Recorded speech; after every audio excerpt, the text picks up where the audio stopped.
So hello everyone, welcome back with another video another vlog. আমি নেহা আবারও চলে এসেছি নতুন একটা ভিডিও নিয়ে, নতুন একটা খাওয়ার ভিডিও নিয়ে, নতুন একটা what I it in a day video নিয়ে। তো সকালে বাড়িতেই ছিলাম আর বাবাও ছিল। একটা ছুটির দিনের খাওয়া দাওয়া তোমাদের সাথে শেয়ার করছি। ছিল হচ্ছে সকালে লুচি আর ফুলকপির তরকারি, তো সেটা খেলাম।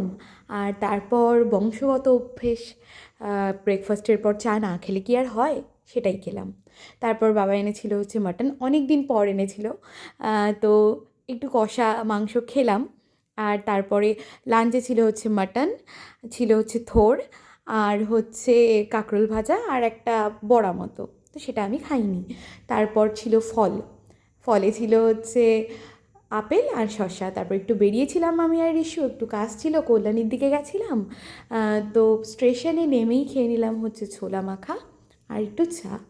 তারপর কাজ টাজ মিটিয়ে, অ্যাকচুয়ালি অ্যাসাইনমেন্টের কিছু কাজ ছিল, জেরক্স করতে গেছিলাম, চলে গেছিলাম মিয়া মোড়েতে, সেখান থেকে খেয়ে নিলাম হচ্ছে চিকেন 65।